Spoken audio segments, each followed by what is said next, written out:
Hello, hello, welcome to the show. So I just wanted to make a quick video on why this week I sold out of my pension portfolio, my pension plan with my existing pension provider. Basically, I'm going to take the reins by myself by way of a self-invested personal pension. It's called a SIP. But there's going to be slightly different ways about going about doing something like this depending on where you are in the world. But I just wanted to give you a bit of an idea as to my thought process as to why I thought it would be beneficial to maneuver myself away from a managed fund at this time. We'll just jump straight in. My pension plan has been with this pension provider called Royal London for, I don't know, the last 5 years of work. Basically, they offer 160 funds, managed funds, comprised of all sorts of different allocations, and there are different kind of fund managers within each fund, and there's a lot going on basically, and most people are pretty unaware. I've made a video on this before, but most people are pretty unaware of the composition of their pension portfolios. And the more that I've dug into it, and obviously I'm very much in the camp that we're knocking on the door right now of pretty major stock market crashes across the board. And frankly, I'm sort of surprised that it hasn't happened already time-wise, but certainly over the next couple of months, I'd be shocked if we got more than another few months without things starting to move.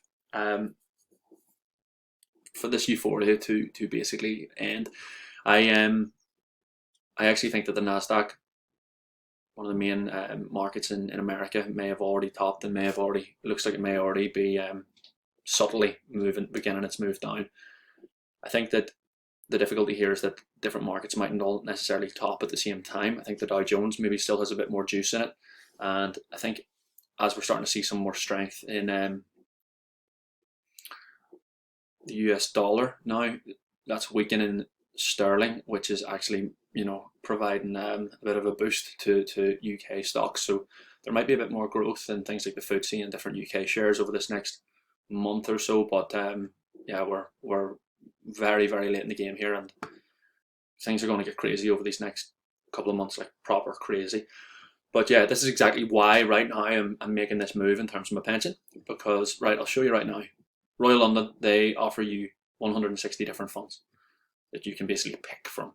And I want to show you how even their defensive funds are not defensive in my view, and that's why I'm pulling my funds out of it and doing my own thing with it. I'll show you like a typical fund that most that people would have in Royal London, and Royal London's just like a standard provider. Pretty much all pension funds will be offering very, very similar portfolio allocations. So here what you can see is they offer different funds relating to government and corporate bonds.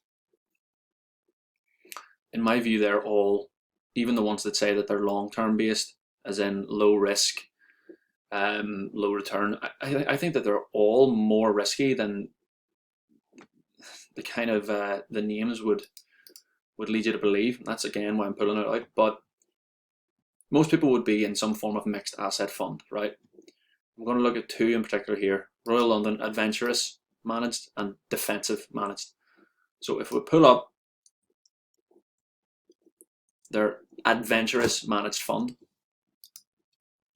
you can see here a bit of a breakdown of what that is made up of, right? Loads of people have funds like this in their pensions. What their pension is made up of, and they don't really know. So here's an idea. 70% of this is made up. 70% of this Royal London Adventurous managed plan is made up of Royal London Global Managed Fund, right? There's a few like tiers to this, like Inception. So 70% of this plan is made up by this fund. I'll just very quickly show you that this fund is made up entirely of shares, basically stocks, shares, equities. So 48% of it is UK equities, 31% is North American equities, global market, European, Japanese, Asian, there's some money market, but basically 99%, basically all of this global managed plan is shares, right? Shares, global managed plan. So 70% of the adventurous managed plan is in global managed. So basically 70% of the adventurous managed plan is in shares, which is fine in a normal scenario, possibly. But I, for one, will be positioning myself now in a way where I don't want to be having massive exposure to shares, because I think there's going to be an absolute massive tank in stock markets to come. So you don't want to be in a position where you're massively exposed to shares and then suddenly your pension plan's worth substantially less than it needs to be. So in this adventurous managed plan, 70% is in shares, 15%, 14.2, yeah, call it 15%, is in a property tracker. So 85% of your plan here is between shares, which is pretty exposed to these markets, and property trackers, which is pretty much, similar. If shares tank, property will probably tank, and if they go up, they'll probably go up with each other as well.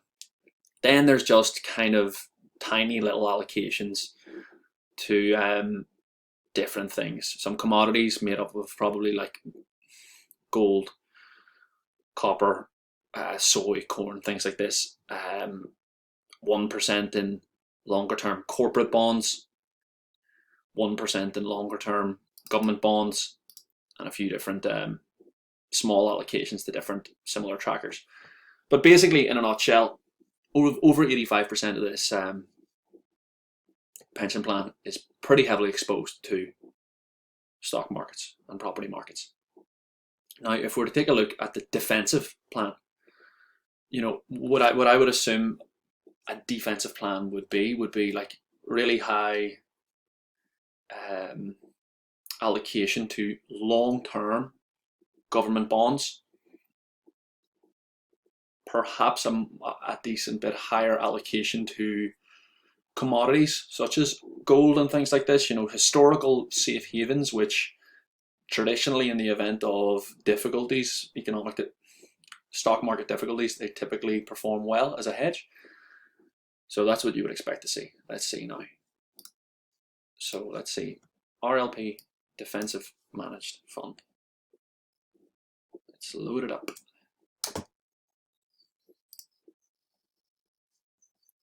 Check out the breakdown.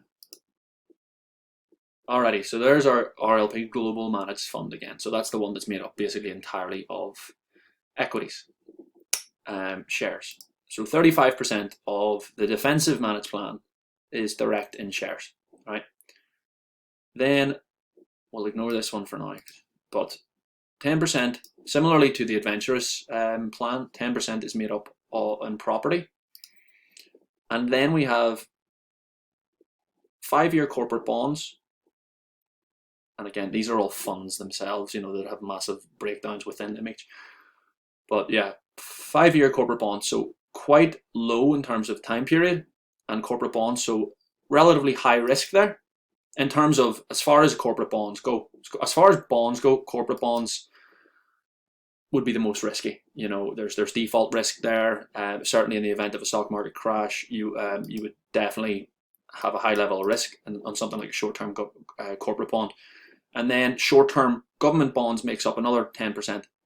So again, long-term government bonds are generally lower yields. They give you a lesser return in terms of percentage on interest, but they're safer in theory at least. So what we have here in the defensive managed plan is 35% shares, 10% property, so 45% straight away is pretty directly risky. With another 20% there between short-term corporate bonds and short-term government bonds. And then all this other stuff, I just do not like these pension fund kind of, their buzz at all. Like, it just unnecessarily makes these things seem really complicated and tricky, and it's just BS really. Like, what benefit is there of you having something like 2.4% of your overall pension portfolio in this fund, which in itself is made up of loads and loads of other tiny little things? It's just mush, frankly. But basically don't like it. And I've kind of ignored this because it's a bit messy. it's a mix of different government treasuries and things like this, but they are pretty short term. Again, slightly higher yields and a bit more exposed and risky than I would like to see in terms of having a properly, truly defensive plan. So, long story short, I contacted Royal London asking if I could move my entire allocation into one specific asset. And the one thing that I was looking at the time was, this is like during the week, was a 15-year government bond. This is a UK government bond. So if you can see here, the price as of August 20 is in and around 155, just for one of these 15-year government bonds for the UK, right? Basically, as you can see here, over the last couple of years, it's been knocking at around 130, down to 130, up to 140, up to 155, as high as 160, down to 143. Now, as a result of moves in interest rate over the last few weeks, there was a major sell-off in bonds over the last few weeks, in different bonds in particular. And this happened to the 15-year UK government bond. It's taken an absolute hammering down to major sell-off, down to 93 here. So basically what I want to do, as Charlie Munger, Vice President of Berkshire Hathaway, would say, there's no such thing as diversification, it's diversification. And Warren Buffett, his business partner, would always say, put all your eggs in one basket and carefully watch that basket. If you have a strong degree of comfort in some sort of move, go for it, and just learn everything you can about it, and make sure you know what you're doing. But basically, I want to put my entire pension portfolio into this 15-year government bond, because it's absolutely tanked, thus creating a massive margin of safety here. And in the event of a massive stock market crash, I see a scenario, probably as most macro experts would kind of agree with, that there'll be a massive move towards long-term government bonds as basically everything else sells off.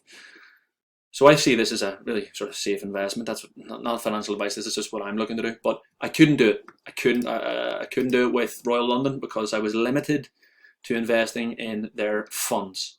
So I was contacting the Pensions Advisory Service, UK-based organisation. They informed me about this SIP thing, self-invested personal pensions. And what I did was I had to check with a few different investment companies. Let's see here. But there's one called Interactive Investor, and I was on the phone with their call centre and they didn't know what I was asking. So they put me through to their trading team, and one of their dealers was able to tell me that yes, absolutely, they could invest in this for me. So it actually takes 6 weeks for the transfer of the cash from Royal London to this new investment platform that I'm moving to. So if nothing else, I've cashed out now and everything's sitting in cash.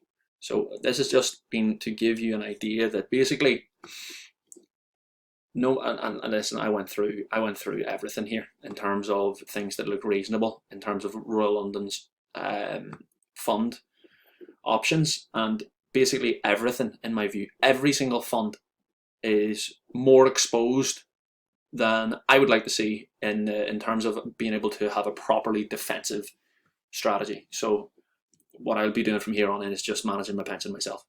But what I would encourage people to do in general is have conversations with people. Don't be afraid to spend a bit of money if you don't know about something about this, and speak to maybe a financial advisor or something. But just making sure that you're not overly exposed to these stock markets right now, because as we all know, the economies have been decimated over the last year, and stock markets are pretty much bubbling up to they're already peaked. I think the Nasdaq's already topped, and things are going to go crazy over these next few months. Whatever justification they give for that in the news, it's all BS. This is all orchestrated to some or other degree, and people know this is happening. So shares, dodgy, get out as much as you can. Cash is king in that sort of short-term scenario, and don't buy the hype about more stimulus package or more money printing is going to make things go much higher and all. Don't buy that hype. It's BS, and things are about to crash quite soon. So stay safe. Much love. God bless. Any questions, just give me a shout. But not financial advice. Educational purposes only. Cheers.